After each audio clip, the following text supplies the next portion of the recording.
What's going on, everyone? So one of the teams that the Lakers have been heavily linked to is the Brooklyn Nets and potentially trading for Nic Claxton, right? Well, they have Nic Claxton, they have Day'Ron Sharpe that they're going to need to kind of figure out what they want to do.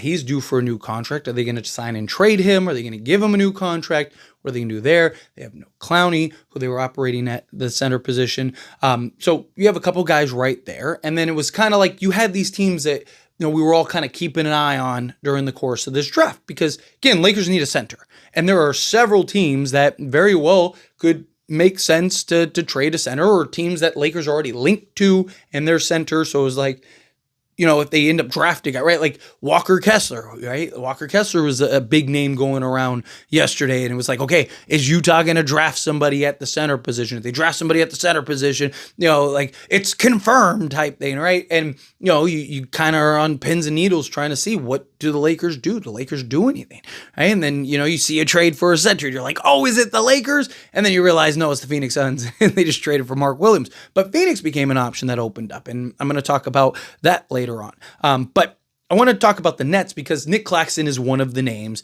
that is looked at as most likely for the Lakers to trade, the most realistic center option for the Lakers, right? But, you kind of go through the motions and it's like, well, you never know. And like maybe Brooklyn wants to keep him because he is still young, right? Well, you're kind of watching the Brooklyn Nets and seeing like, okay, what are they going to do? And they drafted a bunch of guards, like literally. So they kept all 5 picks in the first round, and like 4 of them were guards, or 3 of them were guards. 1 was a wing. And then their final pick, they drafted Danny Wolf, right? And it was like, whew. It's like, okay, they got a center. So now they have an abundance of centers. Now they have too many centers where they're going to have to trade one now, right? Because now they have 4 or 5 centers on their roster. So now it's like, okay, that makes it even more likely now that the Lakers are going to be able to do that. But also, this is good in general. And this is probably a point I'll bring up in a lot of, because I'm going to kind of go through these teams. But the Lakers now having these doors kind of open up even further, right? Some of these doors might have been wide open. Some of these doors might have been a little cracked. Now they're all kind of just wide open for these specific teams. But now the Lakers have a little more leverage in these conversations and negotiations, right? Because, I talked about Portland, last night because they ended up drafting, Yane Henson. And it was like, what? They have like 5 centers, right? And that was like the first one that I wanted to talk about because it was like, dude, they have more centers than anybody now. But it's good now, these kind of things. And again, the Brooklyn Nets using that as an example, that the Lakers can now go to these teams and be like, you have to get off of a guy. Right? Like, so again, yes, that doesn't mean that another team can come in and swoop them up. I'm not saying anything. I'm not saying like, oh, that means they have to trade them necessarily to Lakers. But now it's like, okay, a team like the Brooklyn Nets, it's like we can just keep Day'Ron Sharpe, sign him, and we'll just keep Nic Claxton if we don't get what we want. Right? And then, Noah Clowney will just play him as our third big in spot minutes or whatever, or try to play him at the power forward position or whatever. Right? Well, now it's like, okay, well, now you're going to do that. And so what are you going to do with Wolf? You're just going to have him in the G League all year, right? How long is that going to last? Right? We drafted this guy to just stash him for a year or two.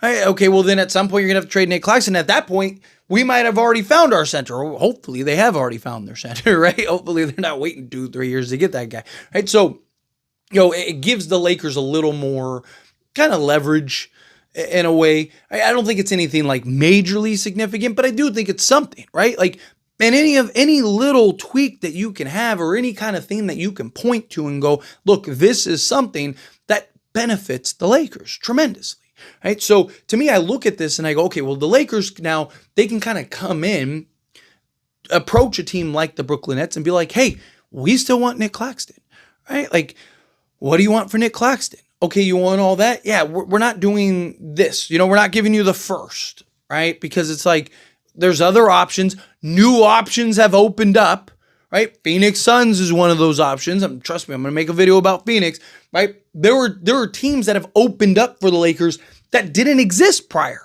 right? So now all of a sudden you have this kind of influx, and that's not counting whatever happens in day two, right? You're going to have teams that are probably going to take centers too in day two, and that can open up even more. I made an entire video about this, that one of the things to kind of look for in this draft is the potential of things opening up for the Lakers, right? Some wing options and, center options and things that the Lakers really need. Lakers have several key needs, and some of these needs might actually become available that weren't available before. You get a team that drafted 3 forwards, right? It's like, okay, well, let's trade our 28-year-old forward. Right? So that now all of a sudden that becomes a player on the market that wasn't on the market prior, that the Lakers can now go to and go, hey, we want this guy, we're looking to land this guy, so on and so forth, right? It gives the Lakers a little more oomph to try to get a deal done. So you look at the Brooklyn Nets and it's like, if they didn't draft a center, well, now you don't have that. But they did draft a center, right? So now it's like, ha, right? Well, now you need to get off of somebody. So again, Nic Claxton was always the most realistic option. And look, I like Nic Claxton a lot. I've talked very heavily about Nic Claxton because, again, he is the most likely option for the Lakers, and just the consensus reporting and all that stuff that, like, hey, Nic Claxton is probably going to be the guy. But, there obviously are concerns about Nic Claxton, more so just how thin he is, right? The lack of weight on him. But that's also one of the things that makes him so good, is that he is so shifty, he is so crafty, he is a guy that can defend really 1 through 5. And in all honesty, and I've said this on several occasions, right? You can make an argument that Nic Claxton is actually the best defensive center for the Lakers based on the type of defense that the Lakers want to run. Right, where, you're switching essentially 1 through 5 and getting a guy in a Nic Claxton that, yes, he can protect the rim and is an excellent rim protector, but he's also a guy that can defend in the pick and roll, defend in space, defend out on the perimeter. These are all important things. And yes, you kind of lose, some of the weight that you'd want, which is why I'd want to go get a more beefier center, go get a Brook Lopez or a Clint Capella, something like that, right? Can you go get a guy along those lines to where maybe now you have that more physical center, but then a Nic Claxton can be that floor runner, can be that lob threat, good rebounder, double-double guy. Luka's going to ensure that he's a double-double guy. I mean, any center the Lakers get that's a lob threat is probably averaging double-double, just because, again, like, you're going to have a guy in Luka that's always looking for that outlet, always. So you're going to have a guy that's he's going to eat just naturally through the course of a game as long as he's in his spots. And Nic Claxton can be that guy, but also gives you that versatility out on the perimeter defensively, that he can switch and be that defensive anchor, right? Like, there is an argument that Nic Claxton is best for that. I mean, even more so than like a Walker Kessler, who's my favorite, that I've been screaming it into the universe, right? Like, please just let Walker Kessler come to fruition, right? Can that trade end up happening? But again, even more so than him, like Walker Kessler, again, defensively is best in the league, right? Him and Victor Wembanyama, right, are like head and shoulders above everyone else. But he's not a guy that you want his weaknesses are like the help defense, and then really just kind of having to defend out on the perimeter, right? He can defend in space, he can protect the rim, right? He can close out and stuff like that and be a deterrent, a really good paint defender and all that stuff. But, Nic Claxton, the luxury that you have with Nic Claxton is that if you're playing a OKC team, he can stay in front of and at least make things difficult for an SGA and use his size and his length and his lateral movement and quickness and stuff to actually be able to defend and disrupt that, where you don't really get that with some of these other centers that the Lakers are interested in targeting. That doesn't mean that you don't get those other centers. And again, Nic Claxton, personally for me, is kind of lower on the totem pole than some of these other centers, but that's just me personally. I would love to have a Nic Claxton if the Lakers could go get Nic Claxton. Part of the reason he's kind of lower on the totem pole, though, is just his contract, right? Like, you can go get several centers that are on the market right now that are like half the price. I mean, even Daniel Gafford just got a new extension, and he's even going to be cheaper than a Nic Claxton, even with the new extension, right? So, again, I look at stuff like that, and I'm like, I'd rather kind of go that route, go get a guy like that, and still be able to go pull off an Andrew Wiggins or something like that. Right now, technically, you could go get an Andrew Wiggins and Nic Claxton, but it's a lot of salary that you're giving up. It's like, what, off the top of my head, like 50, 52 million, something like that, somewhere in that range. So again, that's not easy to achieve, right? Especially when you're not looking to trade Austin Reeves and stuff now. So we'll see what the Lakers ultimately end up doing with the Brooklyn Nets.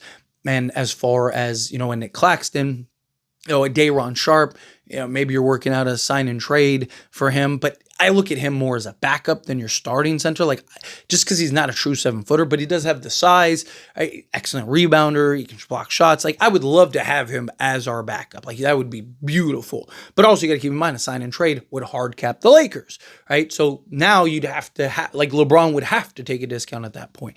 So is LeBron open to that, right? And if that's the case, then go sign and trade for a guy, and then you could even free up your full mid-level exception, right? So maybe you have some options there. It just depends on kind of what is working in your favor in that regard. But again, if you can get a Nic Claxton, get a Nic Claxton. If that's really, I'd rather a Nic Claxton than nothing, right? Like, I have talked about, I don't mind the gap year, right? If you could get a, Clint Capella and a Brook Lopez. I've talked about, Jericho Sims even just because he'd be dirt cheap. Right? If you can get somebody like that, then fine, go get somebody like that. But if you can get that clear-cut long-term center, then go get that clear-cut long-term center. But anyway, as always, this is a discussion. Pass question to you. Let me know your thoughts and opinions down in the comments below. That being said, if you haven't liked this video, hit that like button. Helps me a lot. So we enjoy these types of videos, and I truly appreciate it. Not subscribe channel, hit that subscribe button. Turn on the bell notifications. Appreciate y'all. See you in the next one. Thank you.